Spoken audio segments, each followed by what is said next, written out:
시간 토크 6차시를 이철량 교수님을 모시고 강의를 하려 합니다. 내내 실내마다 비가 왔는데 오늘은 다행스럽게도 아직까지는 비가 내리고 있지 않아요. 예. 그래서 이철량 교수님은 홍익대 미술대학과 홍익대 대학원을 졸업하시고 계속 수목 작업을 많이 해오시면서 전북대 예술대학에서 쭉 계시다가 이제 명예 교수님으로 지금은 계십니다. 그리고 이철량 교수님 자택은 이쪽 잠깐 너머에 계시는 거 알고 계시죠? 예. 아마 우리에서 한국화 작가님으로는 저 높은 하늘에 있지 않을까 싶습니다. 그래서 오늘 교수님께서 강의하셨거든요. 수목 정신이라는 수목에 대해서 아마 좋은 말씀, 우리 이렇게 보니까 한국화를 전공하는 얼굴들이 많이 보이는 것 같아요. 아마 좋은 강의가 되리라 생각이 듭니다.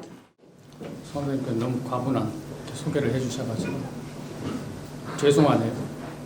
그리고 또 이게 그 수목 이야기를 좀 해줬으면 좋겠다 하는 그런 말씀도 있고 그래서 이야기를 또 안 한다고 할 수도 없고 못 한다고 할 수도 없고 그런데 왜 그러냐면 이게 정말 어려워요. 이야기 자체가 제가 이렇게 멍만 가지고 그림 그리기가 완전히 멍만 가지고 그린 지가 그 40년이 넘었는데 정말 잘 모르겠어요. 그런데 또 모른다고 할 수도 없잖아요. 그렇게 또 이렇게 굉장히 오랫동안 해왔는데 그래서 오늘 나오기는 했습니다만 좀 죄송한 말씀을 먼저 드리고 제가 수목만을 하게 된 이유가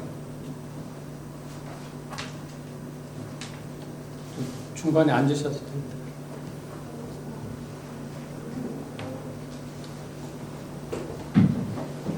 학교 다니면서 그 미술사 공부를 하는데 우리 한국미술사 이렇게 보면 되게 이제 조선 500년 뭐 이렇게 미술사 있잖아요.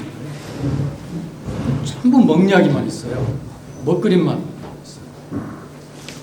혹시 여러분들이 어느 책을 봐도 우리 과거 역사에 무슨 색채화, 색채에 대해서 이런 이야기 아마 찾기가 어려우실 거예요. 저는 지금도 잘 모르니까요. 먹만 가지고 너무 오랜 시간 했더라고요. 그래서 이게 좀 이상하잖아요. 그런 뭔가 좀 있을 것 같은 옛날 그 선배들이 그렇게 오랫동안 이렇게 먹만 가지고 그림을 그렸다는 게 굉장히 그 호기심을 자극하고 그래가지고 뭐 좀 이해가 가는 데까지 한번 먹을 가지고 한번 해보자.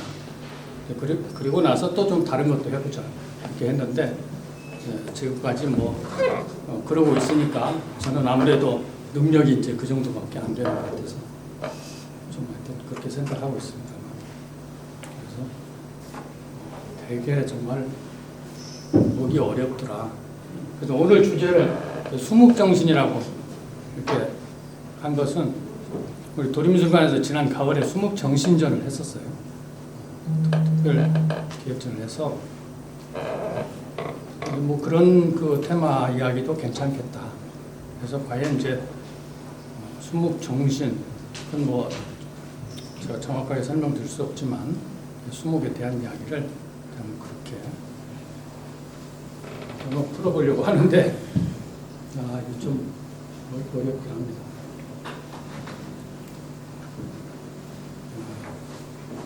되게 이제 수목 이야기하면 이제 중국에서 수목이 먼저 생겼기 때문에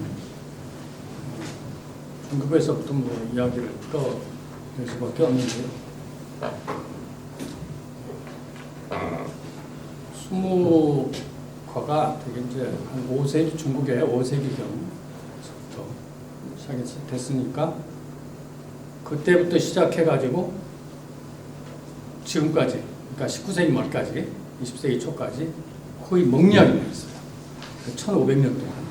아까 우리 미술사 말씀드린 것처럼 동양 미술사 전체, 중국도 마찬가지로 색채에 대한 이야기가 없어요. 색채화에 대한 그런 뭐 그림을 잘 그렸다든지 또는 뭐 색채는 뭐 어떻다는지 이게 뭐라는가 하든지 뭐 이런 이야기가 아마 거의 없을 겁니다. 아마 여러분들이 찾기가 힘드실 거예요. 똑같은 것입니다. 그래서 이건 대단히 중요하고 의미 있는 역사일 수밖에 없다. 그런데 이제 그 수묵화를 이제 이해하시려면은 우리가 잊지 말아야 될 중요한 전제가 하나 있는데요. 수묵화 이전에, 그러니까 5세기 이전에는 아주 그 보드라운 비단에다가 아주 그 아름다운 색채로 그림을 그렸다는 거예요. 그게 오랜 시간 그렇게 색채로 그려오다가 어느 날 갑자기, 어느 날은 좀 이상하죠. 어느 때 갑자기 수묵으로 확 바뀌어가지고. 근데 그것도 그 수묵화가 거의 자리를 잡은 시기가 중국 당나라 때예요. 중국 당나라 하면은 중국 역사적으로 가장 강성하고 가장 말하자면은 그 부유했던 그런 그 시기거든요. 그런 때 수묵이 갑자기 이렇게 퍼져나갔다 하고 그 이후부터는 이제 계속 먹으로만 그리는 거, 먹는 이야기만 해왔다. 그래서 그 배경을 먼저 여러분들이 이제 이해하실 필요가 있고, 그래서 이제 그런 것들이 굉장히 우리는 그 역사적으로 궁금한 거죠. 그래서 이렇게 동양 사람들이 그렇게 장구한 시간에 적어도 그러니까 5세기 이후로 친다면은 뭐 20세기까지 1500년 동안 그렇게 왔기 때문에 뭐 우리 조선시대 500년은 뭐 문제가 안 되죠. 이렇게 왔다. 그래서 거기에 대한 하나의 어떤 뭐랄까 수묵을 이해하는 데는 꼭 잊지 말아야 될 게 수묵 이전에는 먹이라는 게 생기기 전에 먹그림이라는 게 생기기 전에는 그렇게 고운 비단에 아름다운 색채로 그리고 그것도 사람을 인물을 주로 그려왔다. 이렇게 먼저 이렇게 충분히 이해하시고 그러면 왜 그랬을까 하는 게 이제 오늘의 이야기의 주제죠. 그런 그룹이 1500년 동안이나 우리가 이렇게 변함없이 해올 수 있었던 그 저력은 뭔가. 그리고 이제 마지막으로 제가 이제 말씀드릴까 그러면 19세기 말까지 20세기 초까지는 그랬는데 지금 우리는 어떻게 해야 될 건가? 21세기에 그게 이제 사실은 과제인 거죠. 그런 생각을 좀 말씀드리려고.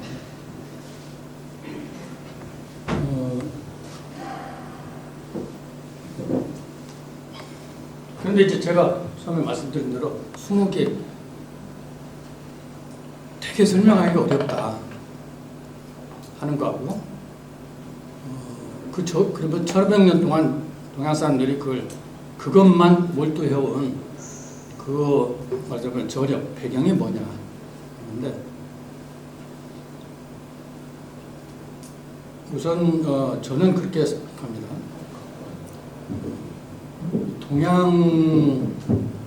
그러니까 동양 사람들을 지탱해온 정신적인 가치, 이게 뭐냐.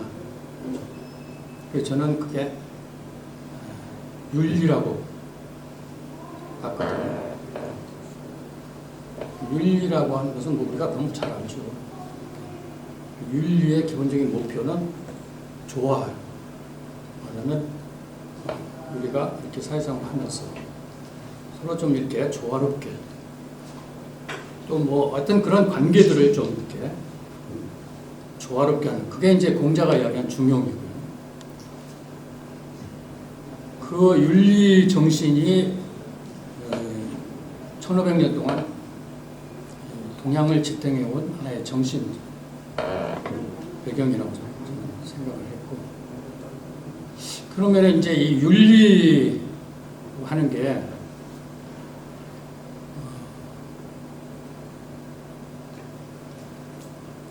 인륜이 있고요, 천륜이 있다고 봐요. 인륜은 인간관계, 인간 사이에서 생겨난 그런 거죠. 예를 들어서 뭐 우리가 부모로부터 몸을 받은 형제간의 뭐 이런 것은 다 인륜 관계죠. 근데 이제 그 천륜은 하늘로부터 뭔가 하여튼 그 외부에 뭐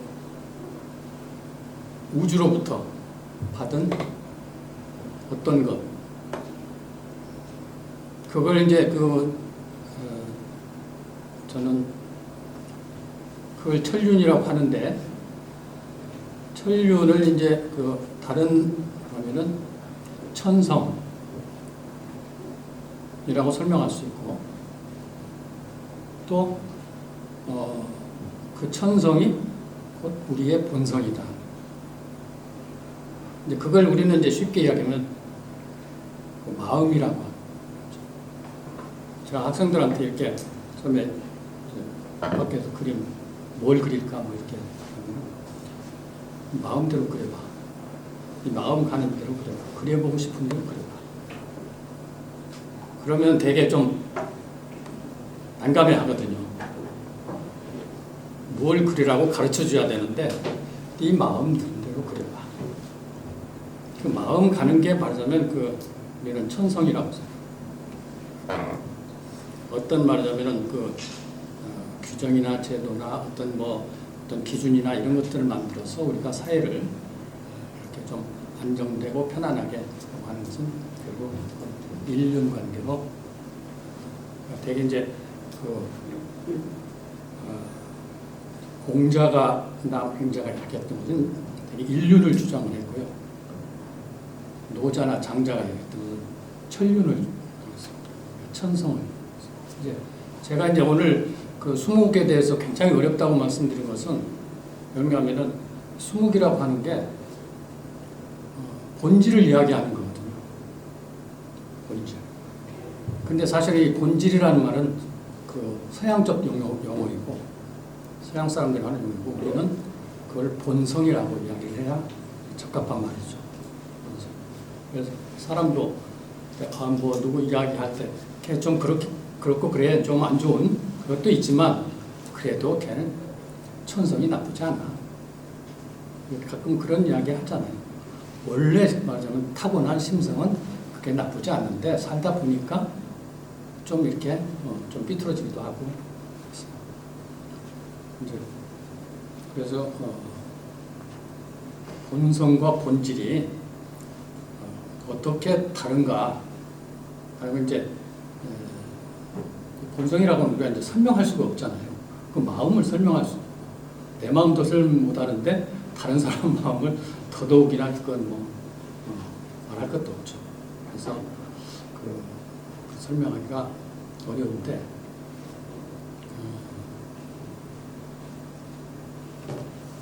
그거 한번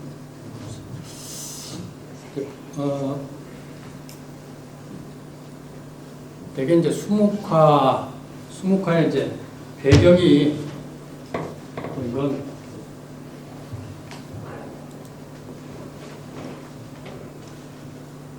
우리가 이제 수목화를 이야기할 때 그냥 그 정신 사상적 배경으로 이제 노장 사상을 이야기해요.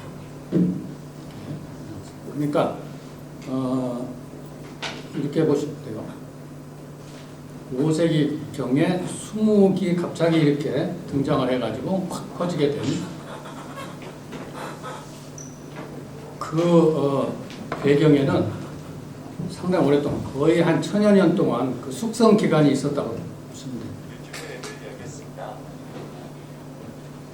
그러니까 그 숙성 기간이라는 게 말하자면 이 노자와 장자였던 노장 사상이 이제 그 말하자면 꿈틀거리고 있었던 거예요.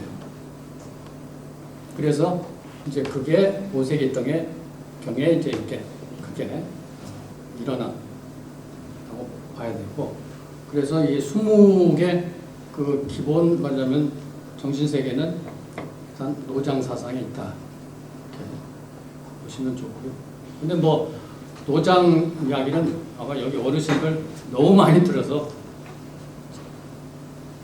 사실 뭐 저도 잘 모르기 때문에 설명드리기가 참 부끄러운데, 이 노자는 동양에서 최초의 철학자입니다.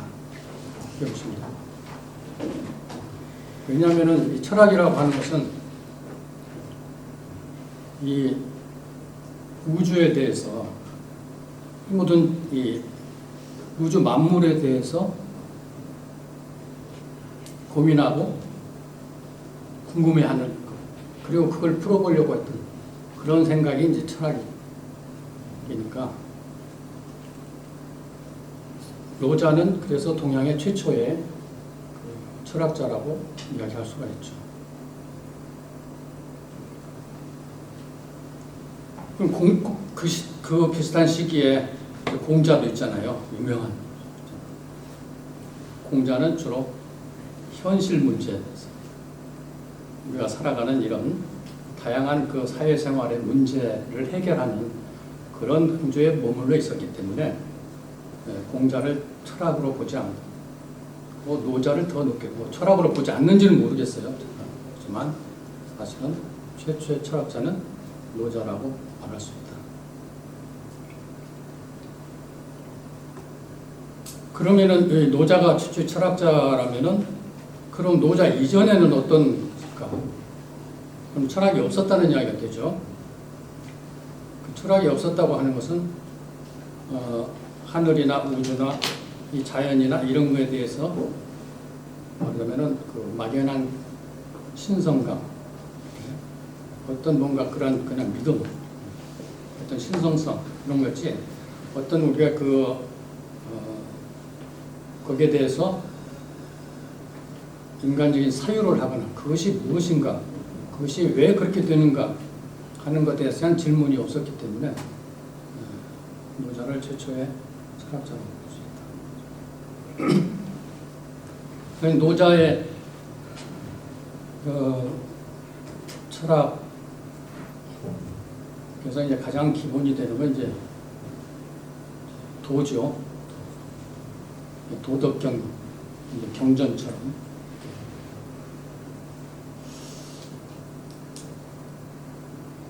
근데 여러분 읽어봐도 정말 잘 모르겠어요. 제가 한번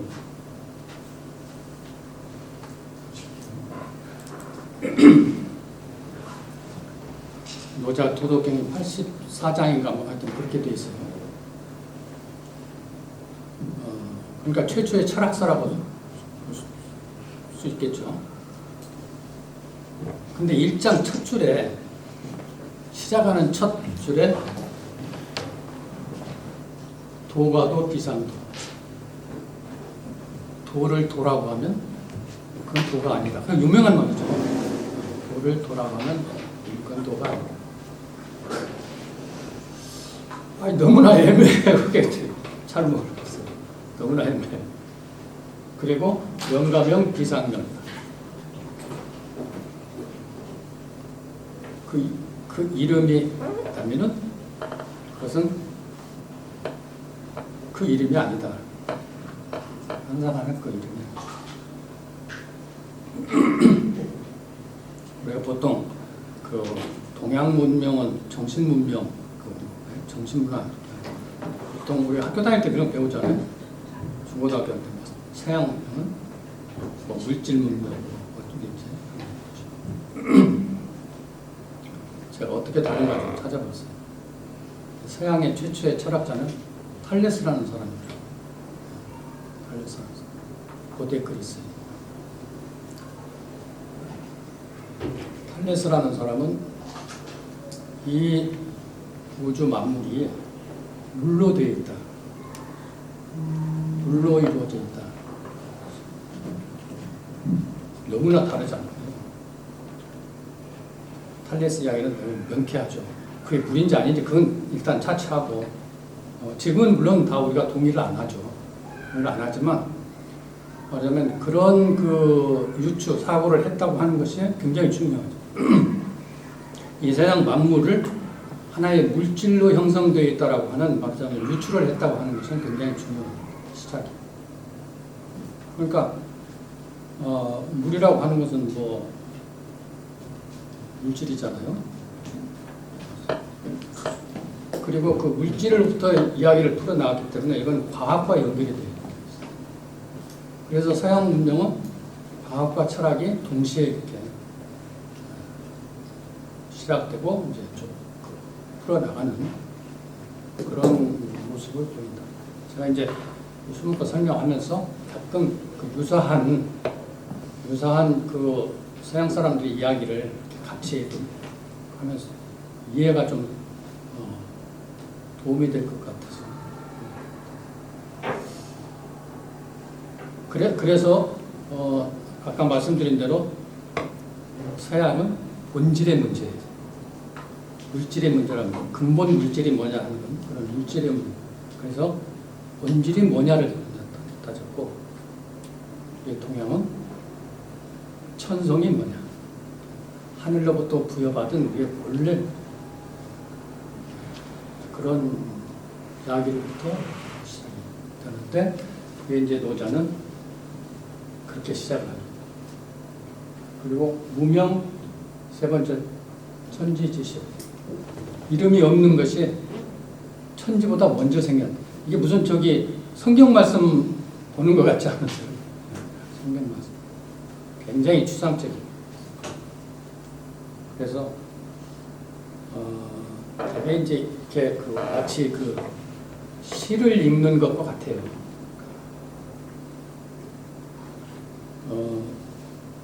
동양 문화의 가장 핵심은 시와 그림입니다. 수목화예요. 시와 수목화. 그래서 시화가 원래 이제 같은 뿌리라고 봤던 거예요. 그래서 이게 거의 대부분 시를 읽어야 되기 때문에 굉장히 말하자면은 어렵고 그리고 은유가 많고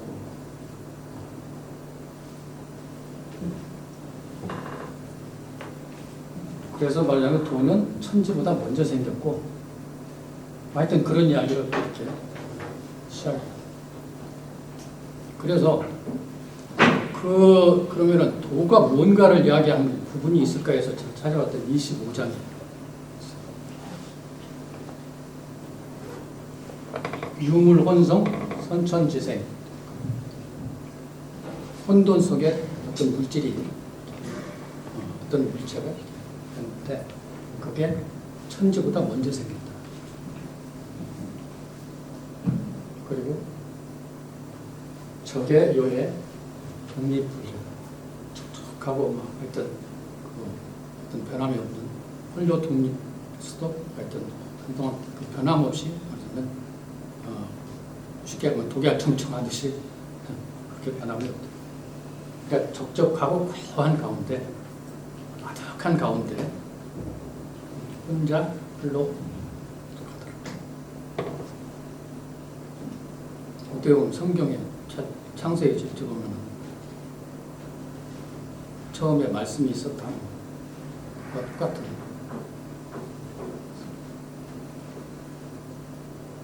그런데 주행이 불태 사방으로 돌아다니는데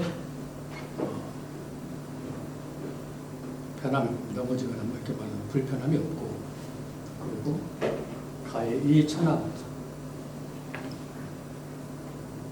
모름지기 천하의 어머니와 같았죠. 모든 만물의 어머니. 그런데 그런데 나는 부지기명, 그거 이름을 몰라서, 그것을 이름을 몰라서 사죄발 도라고 했다. 글자로 써서 그걸 도라고 했다.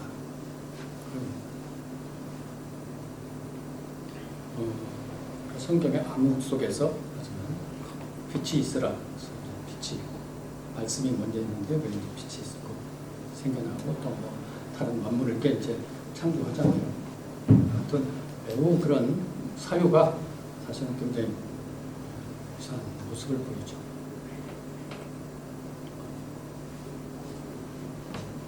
하여튼 뭐 그런 등등 그리고 저 밑에 유명한 말이 이제 인법주 사람은 땅을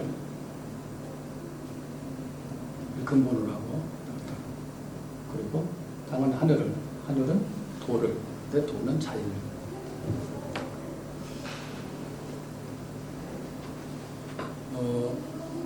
이렇게 시작을 하기 때문에 이게 도대체 설명을 하기가 저같이 이제 뭐 푸시나 잡고 이렇게 먹물이나 바르는 사람이 이런 그 철학적인 이야기를 쉽게 설명드리기가 매우 난감한, 대충 이해는 하겠는데 사실 뭐 아마 다른 분 다 마찬가지일 거예요.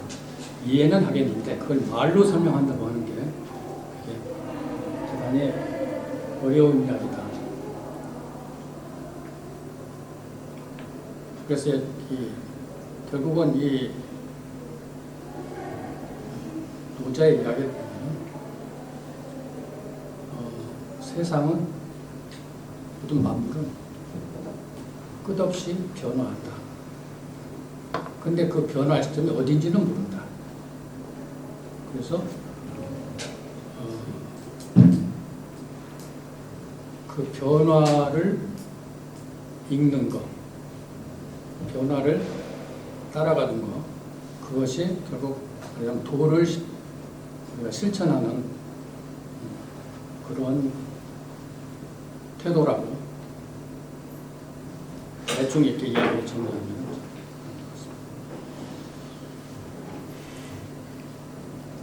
그래서 이 노자의 이야기 중에 가장 핵심적인 둘만 한 거는 이 무의라는 사실. 그러니까 모든 것은 다 저절로 돌아간다. 저절로 돌아간다. 어떤 뭐 저는 인위적인 어떤 의도 이렇게 하지 않아도 이렇게 저절로 돌아간다. 세상은 그렇게 돌아간다. 다른 하나는 무용의 유용론.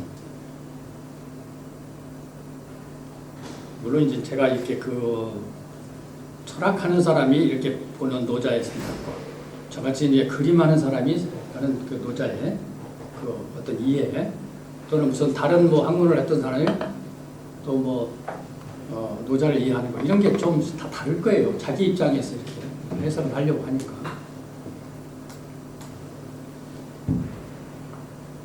무용의 유용이라고 하는 것은 쓸모없는 것이 쓸모 있는 것을 만든다. 그러니까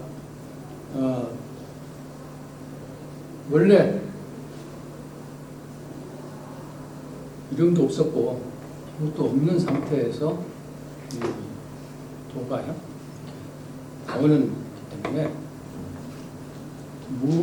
우리는 이제 그런 말은 많이 하잖아요. 무가 유를 낳고 우리는 맞으면 무로 돌아간다. 유는 다시 무로 돌아간다. 그래서 무에서 또 유가 나온다.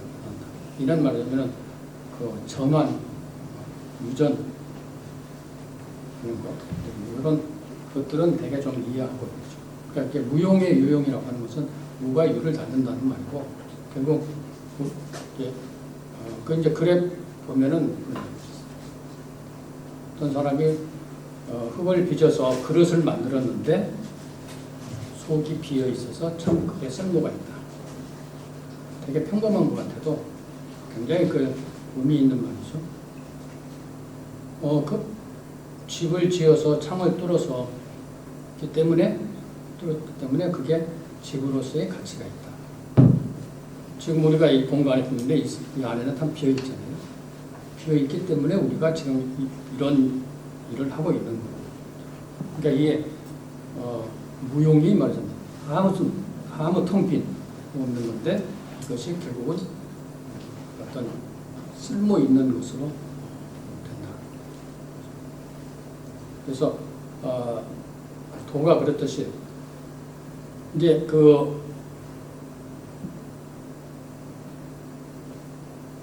알 수 없는 어떤 텅 말하자면 빈 것, 아무도 없는 곳에서 형성되는 모든 그 만물에 이렇게 이해를 하는 거고. 그래서 이게 노자의 이야기랄까, 그러니까 이제 노장 사상이라고 말씀드렸죠. 이제 노자의 이야기를 받아서 나온 게 이제 길. 그러니까 도를 어떻게 설명할 거냐, 그 도가 뭐냐, 이런 게 장자의 기. 그러니까 기라고 또 그 시대 장자만 이야기한 게 아니에요. 맹자도 이야기했고, 뭐 관자도 이야기했고, 뭐 순자도 이야기했고, 다 그 시대 철학자들이 일반적으로 도를 설명하려고 했고, 도를 설명하는데 기를 말하자면 가지고 이야기를 했어요. 그런데 굳이 말하자면 그 여러 사람의 기 이야기를 했는데 왜 노자와 장자만 묶어서 노장을 이렇게 이야기를 하느냐 하면 다른 사람들은 아까 말씀드린 대로 맹자들 그런 말하자면 맹자가 주장한 인이잖아요. 사람의 어떤 그 관계의 질서와 이런 것들을 지켜서 우리가 조화로운 말씀이 있으면 이 세상의 어떤 윤리에 대한 이런 것을 설명하기 위해서 기를 이렇게 들었는데 장자는 아까 노자가 한 것처럼 이 자연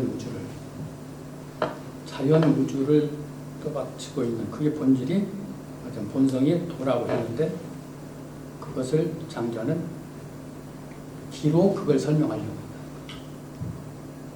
그래서 노자와 장자는 굉장히 중요한 말하자면 그 철학의 입장이 있는 거죠.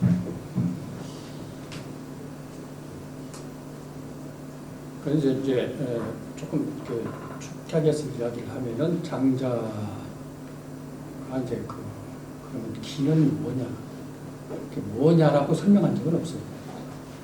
노자가 도가 뭐냐라고 이렇게 설명한 것이 없는 것처럼 다만 텅 빈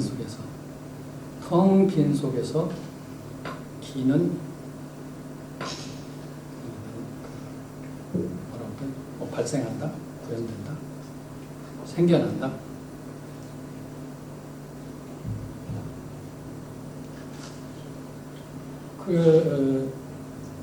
그래서 이제 텅 비우게 만들어야 해요. 그래야 뭐냐면 자연과 이 우주와 함께 우리가 할 수 있다는. 근데 아까 제가 처음 모두에 말씀드린 것처럼 우리가 동양이라는 게 기본적으로 윤리가 있다고 말씀드렸잖아요. 그게 우리를 버티고 있었던 오랜 시간 버티고 있었던 기본 정신 체계였는데 결국은 그 장자의 이야기도 그러면은 인륜을 따라서 하는 것보다는 천륜을 따라서 하는 게 최고의 말하자면 행복하고 자유를 느낄 수 있다. 그래서 그 개성과 자유를 추천합니다. 말하자면 천성에 따르라는 거죠. 천성에.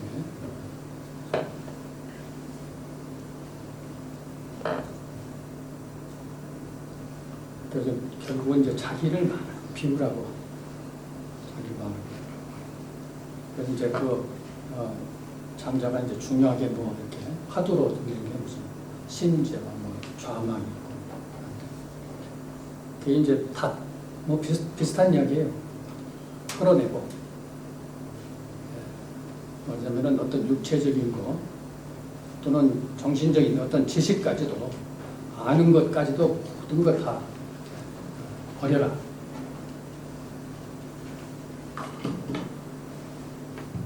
공자에게서도 이제 그 좌망이라는 이야기 나와요. 그 공자의 제일 수제자 중에 아내라는 인데 어느 날 공자를 찾아와서 선생님 제가 공부를 많이 했습니다. 뭘 깨달았습니까? 인의를 알았습니다. 아, 그래 잘했다. 그런데 아직은 좀 부족하네. 이제 하여튼 이런 이야기. 그러면서 그런 과정에서 마지막으로 이제 다시 찾아와가지고 제가 선생님 좌망을 얻었습니다. 아 그래? 그 좌망이 뭐야?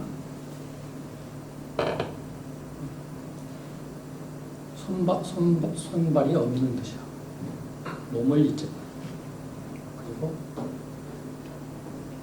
아닌 것마저도 버리고 이렇게 해서 그러자면은 그런 그 무용의 세계, 텅빈 세계를 깨달았다. 아 그래 대단한 이제 됐어. 그러니까 이 그런 용어들이 그 당시 이제 이렇게 널리 있었는데 특히 장자가 좌망이라는 걸 중요시하고 그것을 하나의 그 우주 자연과 일체화시키는 그래서 이제 이게 뭐 무라 일체 사상이라고 한다. 그렇죠? 모든 자연과 내가 일체화된다. 그래서 자기 자신을 비우고 아주 허한, 아주 무의 이렇게 경지에 도달하면은 기가 형성이 돼서 기가 생성이 돼서 뭔가 그 새로운 생명을 얻는 것과 같은 저는 전혀 그건 뭐 잘 모르지만 하여튼 그런 세계로서 완벽한 그 자유를 얻을 수 있다.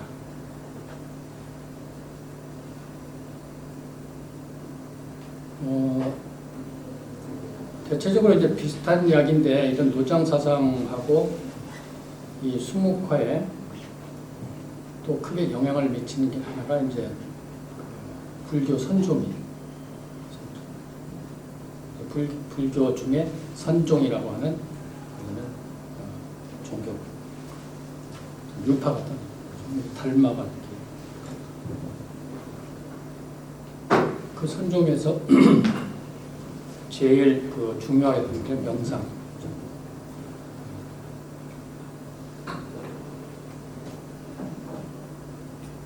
그 명상을 해서 이제 모든 걸 모든 걸 잊는다. 이런 게 있어서 새로운 세계에 이 명상이라고 하는 것이 여러분 학교 다닐 때 피타고라스라는 사람들 진짜 유명한 수학자 그죠? 피타고라스 정리는 우리가 중고등학교 다닐 때 철학은 명상하는 것이라고. 그 명상을 통해서 이 삶의 무상함, 말하자면 탄생의 무상함을 극복할 수 있다. 되게 비슷해요. 비슷하죠? 그래서 상당히 비슷한데요. 그러면은 이제 장자가 이야기할 때 이 기라고 하는 것이 어떻게 형성되는가 하는 것을 조금 설명을 하는 게 뭐냐면은 서로 상대적인 것과의 충돌. 그게 이제 발전해서 음양론으로 음과 양의 그러니까 서로 적대시란 말은 좀 표현이 너무 과격하지만 어떻든 서로 상대적인 것들과의 충돌. 예를 들어서 남자는 여성에게 자꾸 다가가려고 하고 여성은 남성에게 자꾸 다가가려고 하고 이런 말하자면 충돌 속에서 기가 완성한다든지 이렇게 해서 이제 말하자면 어떤 보면은 에너지하고는 좀 다른 거예요. 센서는 에너지하고는 좀 다른. 무슨 열이 나는 것도 아니고 그런 거기 때문에. 하여튼 그런 음은 양으로, 양은 음으로 서로 간에 말하자면은 밀쳐내려고 하는 것 속에서 기가 된다. 그래서 노자가 처음에 처럼 세상 만물은 이렇게 변화라고 하는 것은 이제 운동이거든요. 그죠? 제가 여기 있다가 이렇게 장소를 이동하는 게 이게 운동이 변화.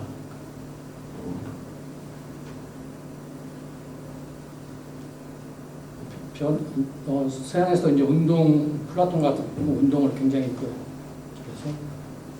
그 변화가 운동을 일으키는데 변화는 질의 변화, 양의 변화, 그리고 장소의 변화. 그래서 운동이 발생한다. 그러나 그런 말이자면 연구는 했지만 그것을 지속적으로 이렇게 하나의 예술에까지 이렇게 끌어들이지 않았기 때문이지만 오늘 이제 이런 것들이 되게 수묵화에 그래서 변화는 결국은 운동을 의미하고 그리고 기의 어떤 그런 발생 또는 상대적인 것들의 어떤 충돌 중에서 생기는 어떤 움직임 그런 것들도 다 하나의 운동으로 우리가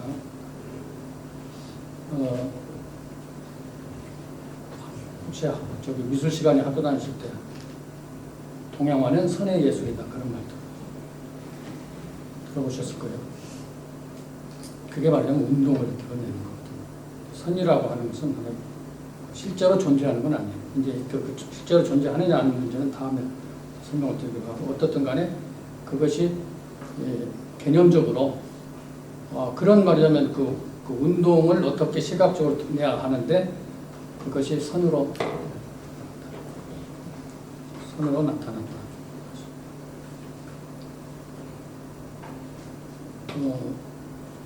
그런데 이 동양을 이렇게 읽어보면요,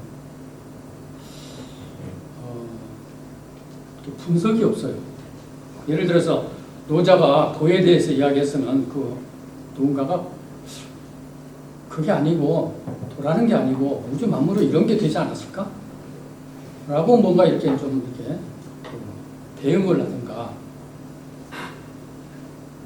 그래야 되는데 그런 게 전혀 그냥 그것을 끝도 없이 해석하고 새로운 사람들에서 그게 또 뭐였다. 무슨 송나라 때 보면은 또 누군가가 도에 대해서 상당히 기에 대해서 또 이야기하고 그래서 더 어렵게 만들었어요. 근데 아까 서양의 탈레서 물이 우주 만물을 이루는 것은 물이라고 했잖아요. 그런데 그 후배 철학자 이름도 그래요. 아나크시만드로스 하여튼 그런 철학자가 그럴 리가 있어요. 어떻게 이 세상 만물이 하나의 물질로 이루어질 수 있나? 그건 아니지. 그러면서 이 세상 만물은 물질로 이루어질 수 없다. 어떻게 하나의 물질이 모든 물체들에게 다 영향을 미치면서 그렇게 모든 만물을 형성할 수 있느냐. 그게 아니고 아까 말씀드린 것처럼 장자가 이야기한 것처럼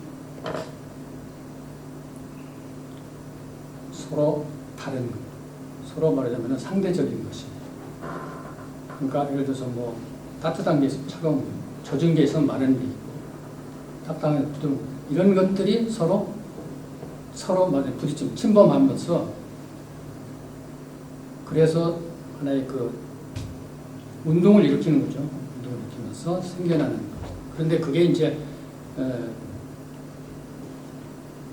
되게 이제 그런 것들이 충돌 속에서 이루어지기 때문에 그것을 부정의하는 거다. 하지만 안정되지 않는. 그래서 그것을 무한자라고. 그래서 모든 물체는 무한자로 나오고 다시 무한자로 돌아간다. 마치 이렇게 한국은행에서 돈을 막 찍어가지고 전국적으로 돈이 여기도 좀 필요한데 저기도 좀 필요한데 또 필요할 때 또 수급 들이고 하나의 말하자면 어떤 금융 유통을 이렇게 하면서 우리가 이제 돌아가게 할 것처럼 그런 것이지 물질이 아니다. 이렇게 반박을.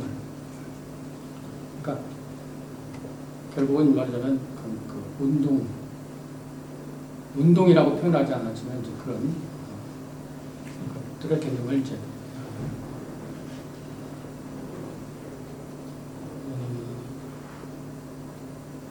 제일 이 노장과 비슷한 이야기를 한 서양의 철학자가 헤로도토스라는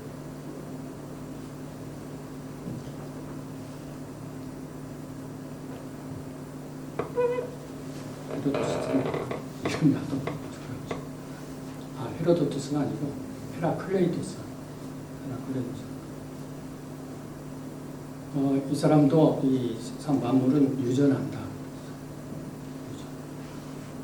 그리고 세상 만물은 한시도 머무르지 않는다. 한시도 머무르지 않는다. 그래서 이 사람이 한 그 책을 읽은 유명한 의적이 나오는 이야기가 사람은 같은 강을 두 번 건널 수 없다. 강을 한 번 건넜는데 같은 그 강을 다시 건널 수가 없다. 왜냐하면 내가 건넜던 그 물은 이미 흘러갔기 때문에 다음에 오는 물은 그 물이 아니다. 그 강이 아니다. 그래서 주장한 게 더 나아가서 주장한 게 존재하면서 존재하지 않는 것. 이건 굉장히 중요한 존재하면서. 이건 이제 다음에 한번 설명을 드릴 텐데, 헤로도토스가 이 동양의 사고하고 굉장히 흡사한데, 그래서 이 사람은 아까 안학심만 도시의 어떤 비슷한 주장을 했어요. 하지만 어떤 충돌을 해서 상대적인 것에 충돌해서. 그래서 이 사람은 극단적으로 이 세상에 전쟁이 없었다면 아마 인류는 멸망했을 것이다. 그렇게까지. 그건 뭐 맞는 말인지는 모르지만 어떻든 그런 것들을 통해서 새로운 어떤 이렇게 에너지가 변화가 생긴다.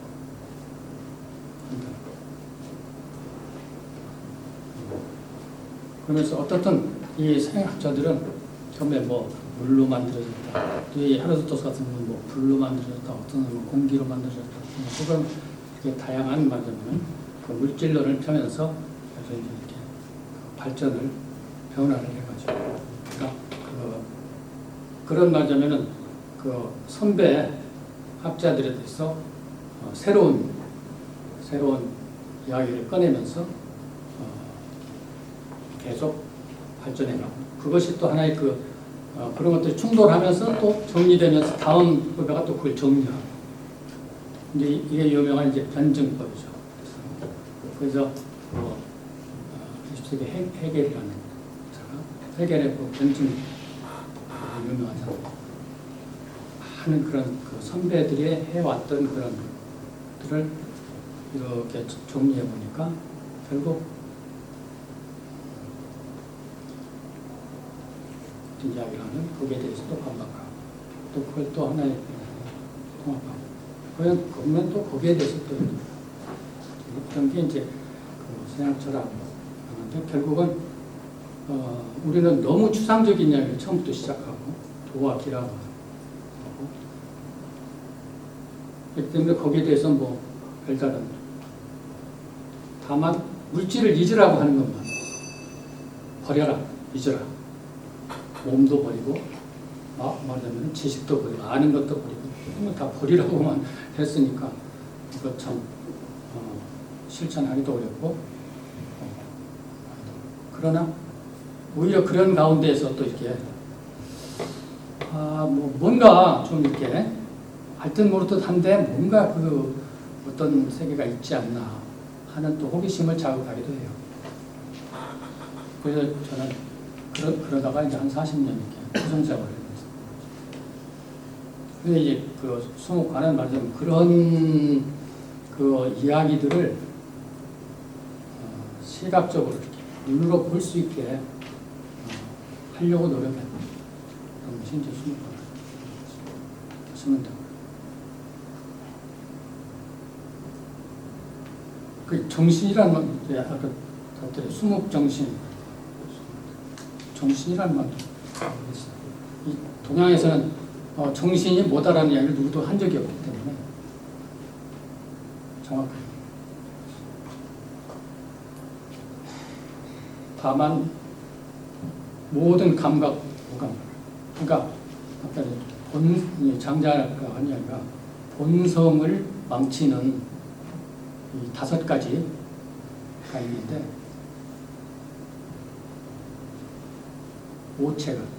오체는 이제 5가지 색을 말하는 거예요.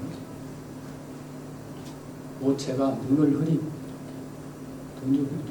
해서 눈을 버리게 한다. 그 5가지의 맛있는 음식이 5가지의 말하자면 그 소리가 결국은 또 줄을 이렇게 하여튼 이런 등등의 5가지를 분석을 해주는 거예요. 이제 우리가 그림에서 표현하면 오체, 화려한 색채, 아름다운 것들이 결국은 우리 몸을 일체게 하면서 몸뿐만이 아니라 마음까지도 본성까지도 해치게 된다. 그러니까 그것을 버리라는 거죠. 그래서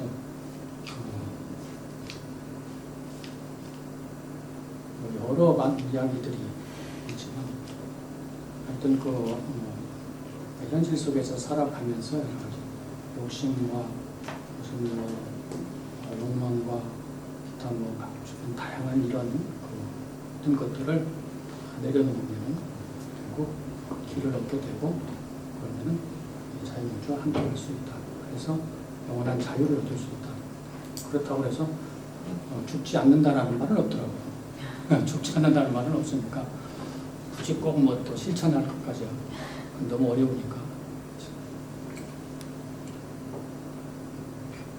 그래서 되게 이제 그런 것들이 이제 배경이 되어 있는데 그림을 보시면서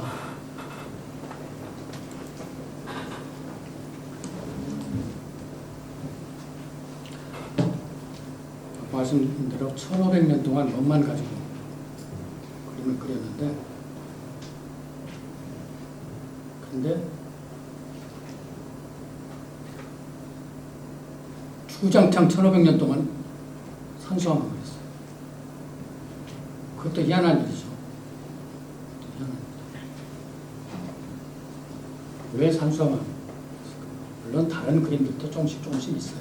그런데 그게 다 중요한 그림이라고 많은 1500년 동안의 그러면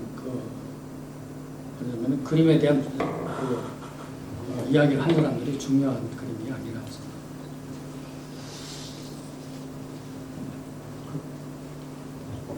이 오세경의 종병이라는 유명한 이런 거가 있는데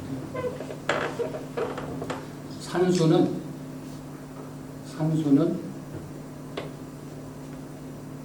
그 형태로서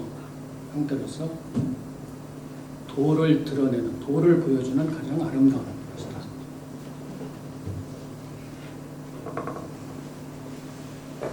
왜 산수화만 그런지 이해하시겠죠? 그러니까 산수화를 그리는 목적은 도를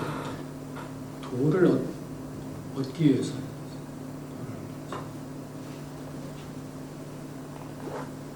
이 그림을 이렇게 보시면은 혹시 어디엔가 이렇게 가까운 적이 있을 것 같은 풍경입니까? 아니면 아닌가요? 느낌이 어떠세요?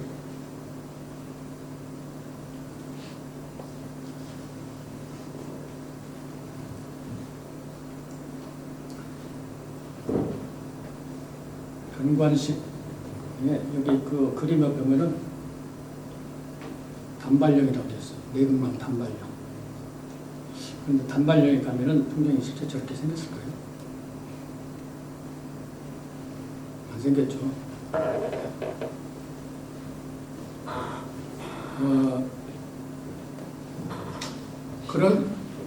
그런데도 상당히 이렇게 친근감을 주는, 그래도 무슨 이렇게 가깝게 이렇게 봤을 것 같은, 뭔가 막연하게 이렇게 그런 이렇게 또 친근감을 주는. 두 작품을 보여드릴 텐데 산수화입니다. 변관식하고 이상원. 이 두 분은 사실상 우리나라의 마지막 산수화가라고 생각하십니다. 마지막 산수화라고 하면은 뭐냐면 새로운 시대로 넘어가는 또 시발점이기도 해요. 현대로 이렇게. 그래서 왜 이 사람의 마지막 산수화라고 할 수 있나? 산수화를 관념화라고 하거든요. 관념. 시간이 너무 많아요. 그 관념화라고 그래요. 또는 관념산수라고도 하고. 그런 관념이 뭔가를 설명하지는 사람은 없지만, 우리 동양은 어떤 용어에 대해서 누가 설명한 구체적으로 이렇게 사용의 한자들처럼 분석하고 한 게 없기 때문에 관념화라고 하는데, 이 말은 쉽게 이야기하면 실제화가 아니라는 말이에요. 그죠? 우리 뭐 밖에 나가서 사진 찍고 실제 풍경을 눈으로 보는 그런 풍경이 아니었다는 거예요. 그걸 이제 쉽게 풀이하면 상상화라고도 할 수 있고, 무슨 뭐 마음으로 그렸는지 등등. 관념화라고 하는데요. 이걸 서양 사람들이 그 풀이한 분으로, 서양에 저는 형상이라고 해요. 관념. 형상화 영어로 이데아라고 하는데, 이데아를 번역하면 우리 관념이라고 그러대요. 그래서 유명한 이데아론 또는 형상론, 우리는 그걸 형상이라고 하지 않고 관념이라고 하는데, 이 형상을 정리한 건 이제 소크라테스, 플라톤이에요. 플라톤은 이제 소크라테스의 뭐 이야기를 또 기록하고 좀 하면서, 어쨌든 그 플라톤이 형상을 정리했는데, 이 시작은 아까 말씀드린 대로 피타고라스예요. 그 형상이 거기에서 나온 말이 피타고라스처럼 해서, 피타고라스는 그 유명한 피타고라스 정리가 있잖아요. 직각 삼각형이 있는데, 그 빗변의 제곱은 그 직각을 이룬 두 변의 각기 제곱을 더하면은 뭐 빗변이. 그런 거 학교 다닐 때 그런데, 학교 다닐 때는 제가 공부를 안 했는데 나중에 읽어보니까 그런 이야기 있더라고요.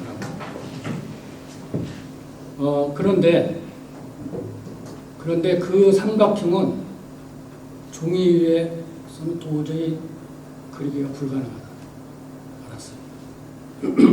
그런 정확한, 그러자면은 삼각형은 그릴 수 없다. 우리가 볼 수 없다. 그런데 그건 분명 이게 지식이에요. 지식. 그러니까 이건 지식은 한번 정리되면 변하지 않는 게 지식이에요. 변하는 것은 그건 지식이 아니죠. 이 사람 이야기하면 또 다른 거고, 다른 사람 이야기하면 그건 지식이 아니죠. 지식은 영원한, 한번 정리돼요.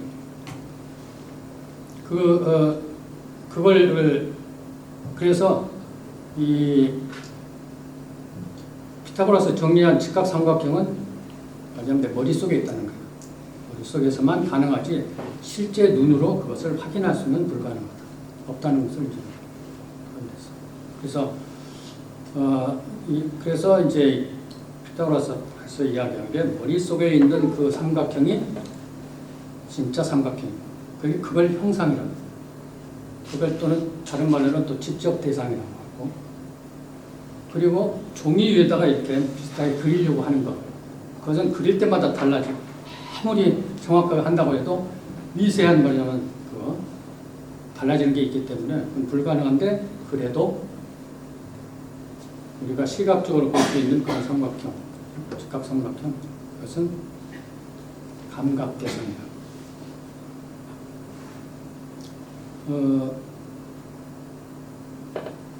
시간이 없으니까 산수와 관념산수라고 했죠. 그러니까 관념산수와 형상이라고 그 말이에요. 그건 변하지 않는, 머릿속에 있기 때문에, 머릿속에서 있기 때문에 그건 변하지 않는 오리지널 산수고, 눈으로 뭐 모화산을 가서 보고 스케치해서 그리고 뭐 꽃을 뭐 그리고 이렇게 스케치하는 것은 그건 감각 대상이에요. 감각 대상. 왜? 계속 변하니까. 그래서 그는 존재하면서 존재하지 않는다. 예를 들어서 저를 오늘 이렇게 봤는데 한 며칠 후에 봤으면 제가 조금 살이 더 쪄 있을 수도 있어요. 주름이 하나 더 늘어날 수도 있고. 근데 며칠 전에 본 사람하고 좀 틀리네. 우리는 계속 변하잖아요. 그래서 어떤 누구도 저 사람은 뭐 이렇던데, 키가 크던데, 뭐 수하던데, 아니야 내가 보니까 좀 이런 것은 지적 대상이 아니고 감각 대상이에요. 그리고 계속 변하니까. 그래서 그런 이야기 하는 것은 하나만 한 이야기, 의견일 뿐이지 그것은 지식의 대상이 아닙니다. 그러니까 오리지널 본질은 머릿속에 있는 삼각형이고 눈으로 보는 삼각형은 또 다시 그리면 또 달라집니다. 또 다른 사람은 또 달라지고. 그래서 그것은 감각 대상이다. 그래서 이 산수화가 1500년 동안 관념화만 그린 이유를 아시겠죠? 도를 드러내기 위해서 상상이라고 해서 쉽게 해야겠죠. 자기 머릿속에서 보면은 그런 산수화가 진짜 산수화죠. 그래서 그게 이제 동양의 최고의 특징이고 그래서 서양의 형상론은 굉장히 유명하고 계속해서 아주 유명. 이 피타고라스 형상론, 형상 그러니까 혹시 어디서 많이 들어보신, 혹시 교회 다니신 분들은 많이 들어보지 않으셨어요? 인간은 하나님의 형상대로 만들어졌다. 형상을 따라 만들었다. 그러니까 그 하나님의 모습, 인간의 모습이 진짜 인간의 모습이고, 여기 수억 명의 지구상에 있는 인간은 그건 진짜 인간이 아니라는 거예요. 그래서 왜냐하면 계속 변하고, 근데 하나님은 변하지 않잖아요. 영원한 것. 그래서 이게 그 피타고라스의 이데아론이 종교에도 신학에도 많은 영향을 줬고 예술에도 많은 영향을 줬고. 그래서 그런데 이제 아까 말씀드린 것처럼 이런 그림이 이 관념화의 마지막 세대. 관념화의 마지막 세대. 그래서 적어도 단발력. 겸재가 뭐 금강산을 그리고 겸재 다 모르시는 분은 없잖아요. 그 왜 유명하냐? 그런 관념화에서 뭔가 좀 이렇게 실제적인 것을, 그렇다고 해서 겸재가 그냥 금강산이 실제 금강산과 똑같나요? 아니죠. 사물을 이렇게 실제를 봤다고 하더라도 그것은 자기 관념 안으로 끌어넣어서 새로 만들어서 좀 그게 맞으면 오리지널 금강산, 오리지널 내금강의 단발력이라는 거예요. 그러니까 이제 그 이후에 세대들이 관념 산수를 그리면 이제 그건 뭐, 근데 이제 그런 것 관념 산수를 좀 현대에서 잘 또 새로운 걸 주면은 참 좋겠죠. 근데 이제 그게 숙제이기도 하더라고요.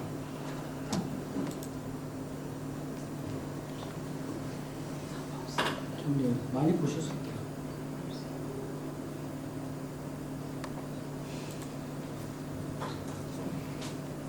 고함 이윤무라고 계시죠. 현대수목. 자, 그러면은 이렇게 산수화 시대가 끝났잖아요. 왜 끝났을까요? 세상이 바뀌었어요. 우리가 조선 말기까지는 체제가 삶이 거의 이렇게 하나의 국제로 쭉 이어왔지만 20세기 들어오면서 21세기 들어오면서 이제 세상이 바뀌어버렸어요. 어떻게 바뀌었나요? 물질 세계가 바뀌었어요. 자본주의로 바뀌었어요. 자본주의란 말이 결국 물질주의라는 말이니까 그게 바뀌었으니까 이제 그런 관념에 대해서 받아들이기가 참 난감한 거예요. 그러면 결국 무슨 이야기예요? 물질에 대해서 관심을 가져야 되잖아요. 수목화가 되고 물질에 대해서 관심. 그런데 어찌됐거나 그렇다고 하더라도 이 지금 애들은 일단 산수화에서 벗어났어요. 그래서 빗물을 이렇게 이건 하나의 그 사람들이 있게 하면서 어떤 움직임을 그 현대 수목에서 대표적인 사람 몇 개의 그림을 보여드릴 텐데 이제 이런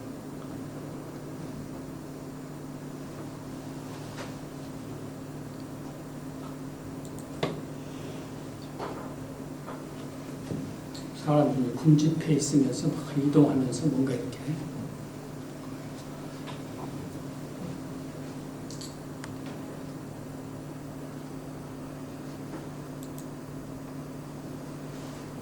그래서 선이죠. 앞에 그 뭐 이용론 사람을 작은 선으로 왜 선으로만 그랬을까요? 운동을 살 때 변화를 그러니까 산수처럼 복합적으로 굉장히 다양한 이런 것들이지만 이제 조금 이렇게 공부를 이렇게 하면서 어떤 그 본성에 이렇게 직접적으로 접근하려고 하는 그런 노력이 보이는 거예요. 그러면은 이렇게 그게 도라고 하는 것, 기라고 하는 게 결국은 운동이다.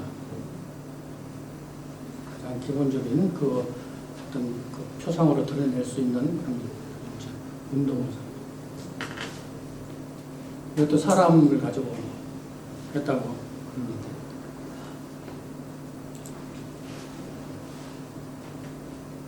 여섯 명의 사람의 실제적인 모양은 의미가 없는 거예요. 아까 말씀드렸죠. 그건 감각의 대상. 그걸 우리가 눈으로 보고 느끼고 이렇게 하는 것을 현상이라고 해요. 그러니까 이 세상의 현상의 모습은 우리 미술에서 중요하지 않다. 왜? 그건 본질이 아니니까. 본성이 아니니까. 계속 변하는데.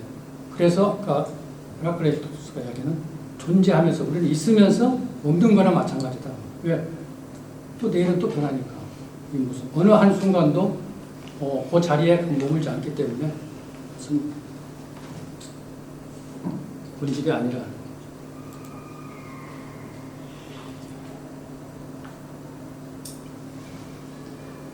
하나하나 설명할 시간은 없지만 대충 전체적으로 발적으로 무엇을 추구했는지 이해하시겠죠.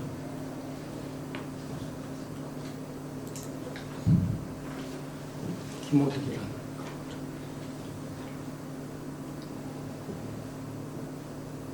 굉장히 강렬한 운동, 아주 강한 운동. 이걸 뭘 그렸나 뭐 이런 것은 의미가 없어요. 소재를 뭘 그렸을까? 뭐 이렇게 찾으려고 하는 것은 그건 바른 감상이 아니다.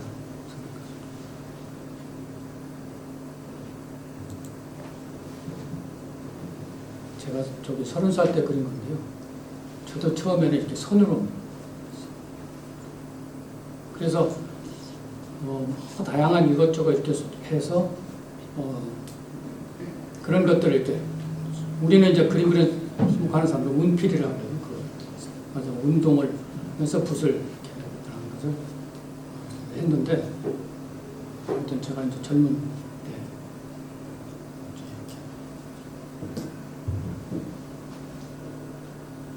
그러니까 이런 산의 형태는 선을 그리기 위한 산의 형태. 산을 형태를 그리기 위해서 선을 사용한 게 아니고 선을 긋기 위한 게 산 모양을 만들었다 그렇게 생각했습니다. 마지막으로 제가 요즘 최근에 하고 있는 이건 점으로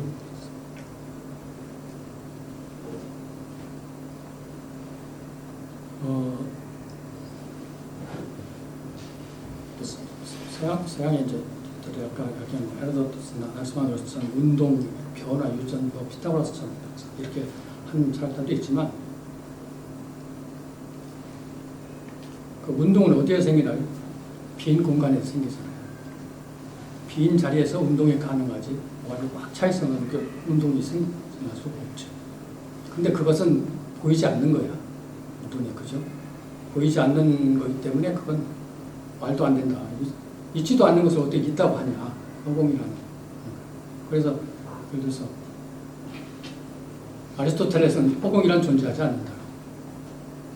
그리고 또 그 선배 프로메테스라고 제논이라는 학자도 절대 그건 왜냐하면 우리가 확인할 수 없는 그런 것들은 존재하지 않는다고 봐야지. 그걸 존재한다고 하면서 그것을 이야기하는 것은 그건 말이 안 된다.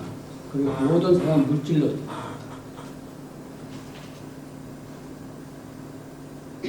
되게 저기 레오기포스라는 사람이 있어요.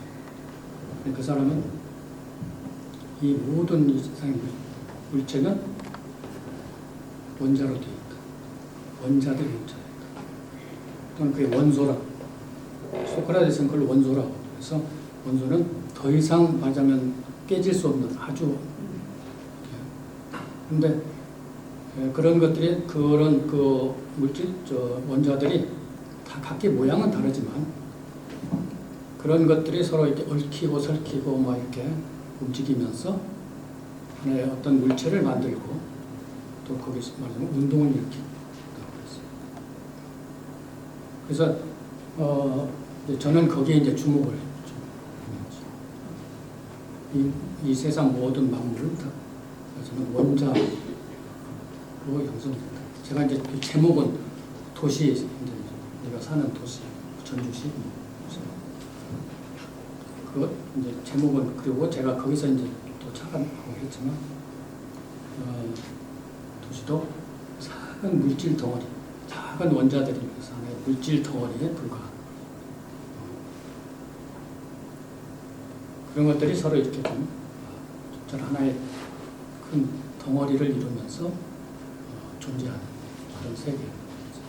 제가 이제 그런 생각을 하면서 그런 거죠. 그리고 빈 동양화 보면 이렇게 수목가 보면 이제 빈 자리. 우리는 보통 여백이라고 하는데 그 여백이란 말은 그렇게 좋은 말은 의미 있는 말은 아니고 사실은 허공이죠. 이 작은 물질들 또는 선들이 움직일 수 있는 그런 빈 자리에 빈 공간. 그래서 말하자면 그건 그리고 눈에 보이지 않기 때문에 무의 공간, 허공이. 그래서 그 불가에서 색즉시고 보이는 것이나 안 보이는 것이 결국 똑같다. 물질이나 색이라고 하는 물질을 말하는 거죠. 보면은 이제 빈 결국 같은 것이다. 이게 그래서 서로 상대적인 것이 같은 것이 같은 개념인 거죠. 헤로도토스 양처럼 오르막길과 내리막길은 같은 것이다. 올라갈 때는 오르막이고 같은 길인데 내려올 때는 내리막이에요. 그게 다른 게 아니다. 뭐 손바닥도 앞과 뒤가 같은 것이다. 앞이 없으면 뒤가 없고 아름다운 것을 알면은 추한 것은 저절로 알게 되고, 그죠? 추한 걸 모르면 아름다운 걸 알 수가 없잖아요. 무엇이 아름다운 것이지? 왜 그게 아름다운지. 그래서 결국은 이런 굉장히 다른 것처럼 하는 그런 것들이 결국은 같은 것이고, 그래서 빈 공간, 허공도 결국은 이 물질과도 같은 것이다. 이제 그런 개념 가지고 이제 그 수목이 이루어지고 있다는 그런 생각입니다. 시간을 맞추려고 제가 굉장히 지금 5시 10분 전입니다.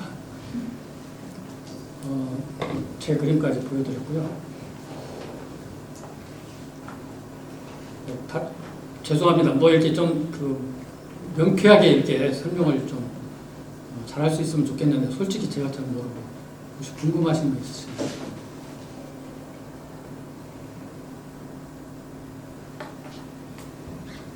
나머지 10분은 여러분들이 혹시 이제 또 다른 강의에서 들었던 이야기와 오늘 수국 이야기와 이제 이런 것이 어떻게 다르냐 질문을 하셔도 좋고.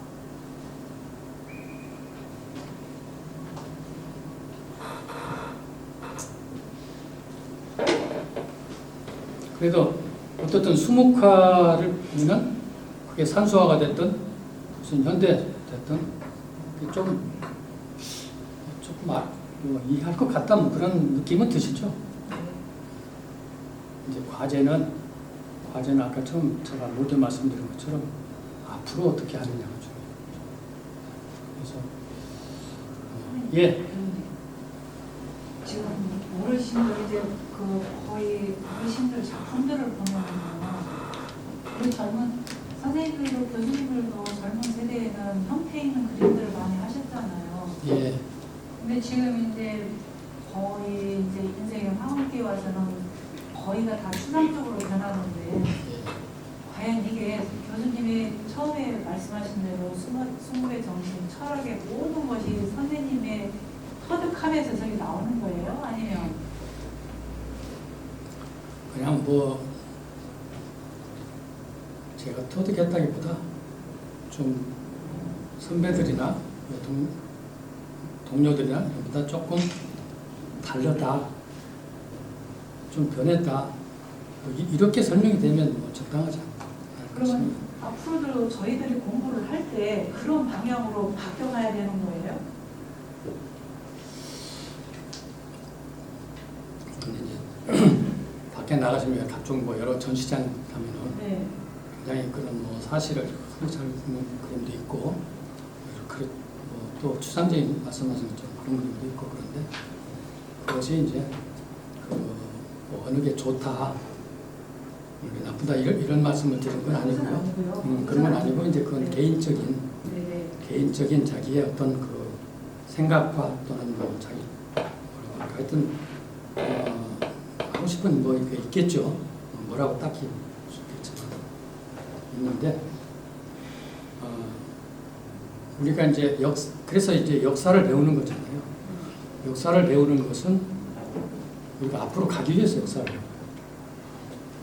아까 이제 뭐 해겔의 변증 보면 우리가 학교 다닐 때 변증이라는 게 말로 하는 거거든요. 실제로 뭐 그걸 실험을 하거나 또는 실체를 이렇게 보여주는 게 아니에요. 말로 이렇게. 왜냐하면 그건 철학이라고 하는 게 형상이기 때문에 그건 증명할 방법이 없죠. 그러니까 결국은 말싸움이라고 어떻게 보면 할 수 있는데 그런 그 사람들의 그 흐름을 보면서 뭘 중요하게 생각했는지 그러면서 제가 아까 말씀드린 대로 1500년 동안 왜 먹으로 산소만 됐을까라는 의문을 우리가 공부를 하는 것은 의문을 갖기 위해서 공부를 하잖아요. 그걸 외우기 위해서 공부하는 거 아니잖아요. 궁금한 것을 이렇게 알기 위해서 하는 거죠. 그러니까 거기 사람들은 그래왔는데 이게 과연 그럴까에 대한 의문을 푸는 게 앞으로 이제 할 일. 근데 이제 이제 돌아가시는 선생님, 홍수남 선생님도 물론 한참 막 화려한 작품도 쓰셨다 결국은 돌아가신 거에 이제 먹으러 돌아오시고 근데 돌아가신 거에 대한 전부 이렇게 먹으러 다시 회개를 하는데 저희들은 그걸 계속 시도를 해가지고 여러분 선생님을 닮았던 길을 또다시 갔다가 다시 오는 거잖아요.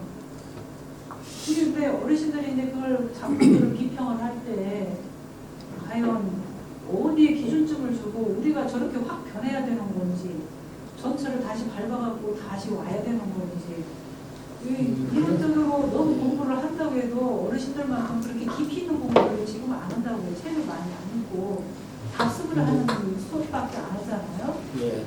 그래도 보면은 지금 2층에 있는 지금 열리고 있는 그림들도 보면은 거의 다 똑같은 그림들이잖아요. 거기서 벗어나갖고 새롭게 이렇게 뭐 물결로 툭 튀어나오는 그림들이 젊은 세대들이 있다고 하면 그 세대들은 또 다른 저기 분들이 굉장히 이렇게 뭐라고 할까 비평을 아주 심하게 하는 것도 많이 봤거든요. 네, 우리는 그래서 아까 제가 말씀드린 대로 동양에서는 이야기하는 그런 이야기들을 우리는 어떻게 그걸 깨달음이라고 해요. 어떤 지식을 통해서 얻을 수 있는 게 아니고 깨달음을 통해서 우리가 뭐 그냥 흔히 듣는 말로 뭐 득도를 했다. 네. 깨달음이잖아요. 그게. 그러니까 이제 아마 그 젊을 때는 뭐 선배들한테 배우고 내가 좋아하는 또 취향이 있고 이제 그러다가 말씀하신 것처럼 나이가 들어서 또 다른 어떤 뭐 추상 세계로 간다면 그 사람의 깨달음이 있었겠죠. 이제 이렇게 보는 거고 결국 우리가 이제 윤리를 실천하는 것도 깨달음이 있어야 됩니다. 우리가 무슨 뭐 나라에서 법으로 무슨 뭐 이걸 지켜라 이렇게 한다고 우리가 다 지킬 수 있는 것도 아니잖아요. 그리고 그렇게 해서 강제로 한다고 해서 좋은 것도 아니고 결국은 우리가 조화로운 자연과의 조화든 인간들과의 조화든 간에 우리는 결국은 깨달음이 스스로 있어야 된다 하는 것이고 그러니까 그것은 다 이제 그 개별적 어떤 그 과정들이 있었을 거예요. 그런 것들을 중요하게 보시면 좋겠고, 그리고 이제 우리는 그런 것들이 많이 이제 연구되어 있지 않지만 서양에 가면은 한 작가에 대한 그 요새 이야기하는 아카이브라는 게 굉장히 잘 돼 있어요. 그 한 작가가 어떻게 그림을 시작해서 어떤 과정을 거쳤고 무엇을 먹었고 무엇을 이렇게 읽었고 무엇을 어떻게 생각을 했고 이런 것들이 그래서 그 사람의 어떤 그 변화 과정을 보는 거고 어떤 시기에 이렇게 그림이 바뀌었다면은 뭐가 작용을 했을 것인지 이런 것들이 이제 연구를 한다든지 이제 이런 게 이런 그 자료가 아카이브거든요. 우리도 사실은 지금 하고 있는 중이에요. 우리는 아직 그래서 이제 그 개별적으로 그 작가마다의 좀 이해를 하려고 하는 그렇겠죠. 지금 저작품도 선생님 언제 그 방송에서 한번 나올 때 교수님이 그 기름을 태워갖고 밑에 있는 그 그릇을 해갖고 하는 걸 봤거든요. 네. 그럼 지금도 그런 재료를 가지고 작업을 하시는 거예요? 예, 그래서 저는 그 20개에서 출발을 했는데 이제 그 수묵이라는 것보다 먹을 중요하게 봤어요. 먹이 왜 꼭 물에 담아서 써야 되느냐 하는 그런 질문을 할 수 있잖아요. 그래서 이제 뭐 가루를 제가 생각을 했죠. 제가 만나본 동양 아는 사람들이 왜 가루를 쓴다 그러니까 다들 왜 무슨 이야기야 무슨 뭐 가루가 있어 그러더라고요. 그러니까 이제 왜 제가 그거에 했냐면은 아까 말씀드린 대로 지금은 어떻든 간에 우리가 물질 속에 살고 있잖아요. 그 물질에 대해서 관심을 갖지 않을 수가 없어요. 먹이라는 그 물질이잖아요. 근데 이제 이런 이야기 시간이 없으니까 안 했지만 우리가 먹이라고 하는 것은 여기 이제 수목 정신이라고 있는데 이 정신에 대해서 아까 설명이 없다고 그랬잖아요. 플라톤은 정신을 뭐라고 했냐면요. 우리가 오감으로 다 보고 느끼는 것들, 먹고 느끼는 것, 이런 것을 통틀어서 보고 듣고 하는 그 오감으로 느끼는 그런 것을 종합할 수 있는 어떤 기관이라고 했어요. 그래서 그걸 영혼이라고도 하고 정신이라고 해요.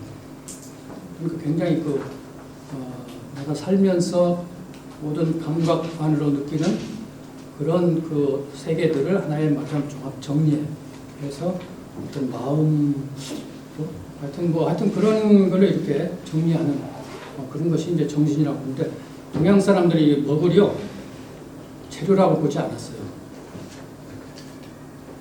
정신이라고 생각했죠. 근데 정신이라는 말을 안 썼는데 뭐라고 했냐면 신이라고 했어요. 그래서 그 5세기경에 유명한 고개지라는 사람은 그래서 이영사신이라고 했어요. 그러니까 형태를 통해서 신을 드러낸다.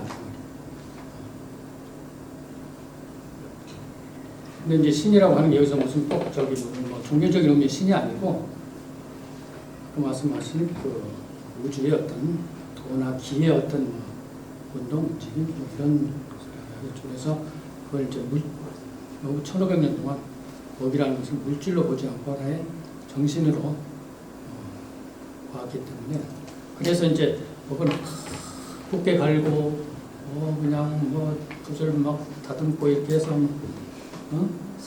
색을 뭐 담는 걸 뭐 어떻게 내고 이제 그렇게 해온 거예요. 그게 다 이제 그 수양의 과정이라고 생각해요. 그 수양이라는 건 과정, 깨달음을 얻기 위한 과정. 하나의 윤리적인 과정이죠. 그렇게. 근데 이제 저는 그걸 이제 물질로 봐서 그걸 먹을 그냥 쓰는 거죠. 저 그림에 대해서 제가 여쭤보고 싶은데요. 이제 선생님이 아까 말씀하신 것처럼 이게 이제 언뜻 보기에는 그냥 일필휘줄로 한번 이렇게 한 것 같은데 보면은 점묘식으로 또 개인 그 알갱이가 다져 있고 또 그게 또 한 덩어리를 이루고 그걸 표현할 수 있다고 했잖아요. 근데 그 어떻게 저렇게 그 기법으로 어떻게 그리신 거예요? 네. 되게 쉬워요. 그리는 게. 그냥 가만 뭐 찍었어. 하나씩 찍어서 점묘식으로요. 예. 근데 전에는 교수님 이렇게 작품 보면 TV에서 보면 전체를 이렇게 선으로 이렇게 중간에서부터 이렇게 쭉 튀어나가셨잖아요. 근데 지금은 저렇게 완전히 버리고 제작품 거의 이제 한 점 형식으로만 작품을 하시는 거예요. 그러니까 저 굉장히 이제 그 다양하게 소재를 뭐 사람도 그리고 자연 뭐 그리고 뭐 산도 그리고 빌딩에서는 벗어났어요. 예. 그냥 자연으로 엄청난 절제된 그 절제의 어떤 극치 같은 게죠. 그러니까 이제 거기에 그 갈등이 좀 있어요. 이제 이건 개인적인 문제고 다른 분은 그렇게 안 느낄지 모르지만 우리가 이제 그런 엄격한 이렇게 제도 속에서 공부를 하면서 뭐 선비의 도를 이렇게 보고 그걸 이해해야 되고 그래서 굉장히 도덕적이고 어떤 뭐 양식적이고 뭐 이런 것들을 이렇게 공부하면서 가지고 이게 이렇게 되는 것처럼 생각할 때도 있고 그냥 이렇게 그야말로 장자가 이야기하는 그런 자유를 막 이렇게 보면 그럴 때 시원하고 좋은데 이게 또 뭔가 좀 너무 좀 함부로 그러지 않는 그런 것도 있고 좀 그래요. 그림 그리는 분들 많이 느끼실 거예요. 그러니까 그림을 그린다는 것은 자기 표현이잖아요. 그 자기 표현하고 싶은 욕구를 표현하는 거잖아요. 그런데 진짜 절제의 극치, 그러니까 진정한 미니멀리즘이 저런 우리나라의 수목화 저런 게 아닌가 이런 생각이 그렇죠. 네. 그러니까 이제 미니멀이라는 게 서양 학문이기 때문에 우리가 이제 함부로 안 쓰려고 노력을 하지만 이제는 그런 그 이론 작품 분석도 동서양의 이제 어떤 이론을 다 갖추는 거죠. 그러니까 제가 이제 아까 그래서 일부러 서로 이해하기 쉽게 서양 학자들 말씀을 드렸는데 정말 수목은 최고의 미니멀 개념이죠. 한 생만 가지고 그런데 이제 거기에 뭐 지나고 연하고 농담을 낸다든지 이런 것은 그건 이제 하나의 그 현상을 감각을 드러내는 어떤 변화 근데 이제 저는 그런 걸 다 빼버리는 그냥 먹색 현